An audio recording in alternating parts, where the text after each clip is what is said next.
Deseja-se projetar um circuito elétrico no qual uma lâmpada L, que tem especificações de 6 volts e 3 watts, funcione de acordo com as especificações, quer dizer, a DDP vai ser 6 volts e a potência vai ser 3 watts. Para isso, dispõe-se de uma fonte de tensão de resistência interna desprezível e de força eletromotriz de 9 volts, quer dizer, não tem errinho, e a força eletromotriz é 9 volts, então a DDP que vai ser fornecida para o nosso circuito todo é 9 volts. E outros dois resistores idênticos de resistência 12 ohm. Qual das alternativas seguintes representa adequadamente esse circuito? A primeira coisa que a gente tem que fazer, então, vamos pensar. A gente precisa garantir que a lâmpada funcione de acordo com essas especificações, ok. Mas para ela funcionar de acordo com essas especificações, a gente consegue descobrir a resistência dela, porque aí a gente consegue comparar a resistência dela com a resistência dos outros dois resistores que ele deu, que são 12 ohm cada um, e aí a gente vê o que vai rolar aí nesse circuito. Então, ó, a gente pode já reparar que está sendo fornecido 9 volts, mas a lâmpada só vai consumir 6. Quer dizer que esses resistores estão gastando alguma coisa da DDP. Não pode estar só todo mundo em paralelo, porque senão ia estar todo mundo recebendo 6 volts. O que já podemos eliminar a letra que estava arriscada ali no começo, que eu esqueci de apagar, mas a gente já vai chegar lá. Primeira coisa, então, a gente vai descobrir o valor da resistência da lâmpada, ok?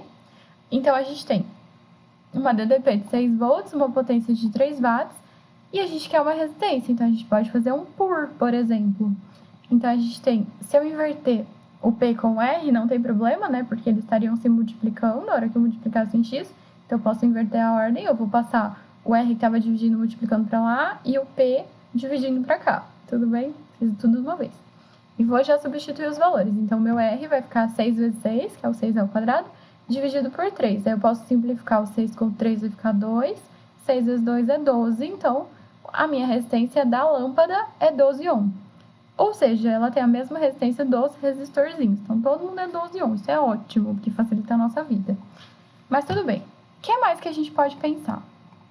Então, a gente pode fazer um peel também e descobrir a corrente que precisa estar passando pela lâmpada. Se a gente tem o P e o U, a gente consegue descobrir o I. Então, o P é 3, o U é 6. 6 vezes quanto que dá 3? Metade, né? Então, 6 vezes meio, metade de 6 é 3. Então, o I é meio ampere. Então, eu já sei a corrente que tem que estar passando pela minha lâmpada. O que a gente vai fazer agora? Vamos pensar como é que tem que ser a resistência equivalente para funcionar desse jeito, né? A resistência equivalente entre todo mundo. Então, o que a gente sabe? Está sendo fornecido ali para o nosso circuito uma certa força eletromotriz de 9 volts, está passando uma corrente de 0,5 ampere, que a gente acabou de calcular, e a gente poderia descobrir uma resistência equivalente, que seria toda a resistência aí, se todas elas se comportassem como uma só, quanto ela valeria, para ele funcionar desse jeito, certo? Então, a gente pode fazer outro URI, né? Lembrando que a força eletromotriz é uma DDP, e se não tem resistência interna, ela é a própria DDP que está sendo fornecida pelo circuito, que é o caso. Então, a gente vai fazer tipo um URI, sendo os 9 volts, o R é o que a gente quer saber agora, e a corrente acabamos de calcular 0,5 ampere. Quanto vezes 0,5 dá 9? Então, eu vou passar o 0,5 dividindo, e dividir por 0,5 é a mesma coisa que multiplicar por 2. Então, a resistência equivalente é 18 ohm. Tá? Então, eu vou analisar aqui os meus circuitinhos e ver qual deles tem uma resistência de 18 ohm. Se tiver resistência de 18 ohm, é uma possibilidade. Depois a gente vai conferir as outras variáveis aqui, se tá batendo. Se não tiver resistência equivalente de 18 ohm, a gente já pode eliminar e não vai ser ela com certeza, tá? Então, vamos lá. A primeira a gente já viu que não é, mas vamos ver por quê. Se a gente fizer uma resistência equivalente, a gente tem 3 resistores que estão em paralelo, e os 3 são iguais. Então, a gente pode usar aquele caso especial de resistências iguais e dividir por quantos tem. Então, a resistência é 12 e tem 3. Então, eu vou fazer 12 dividido por 3, que dá 4. Então, a resistência equivalente ali é 4 ohm. E 4 não é 18, então não pode ser esse. E na letra B, a gente tem 3 resistores em série. Se eles estão em série, a hora que a gente vai fazer a resistência equivalente é só somar. Então, vai ficar 12 mais 12 mais 12. 12 mais 12, 24, mais 12, 36, que também não é 18. Então, também não pode ser esse. Na letra C, a gente teria que começar pensando nesses dois que estão em paralelo, e depois do que der deles, eu vou somar com o outro, porque a resultante não. O equivalente deles está em série com a lâmpada sozinha do lado de lá.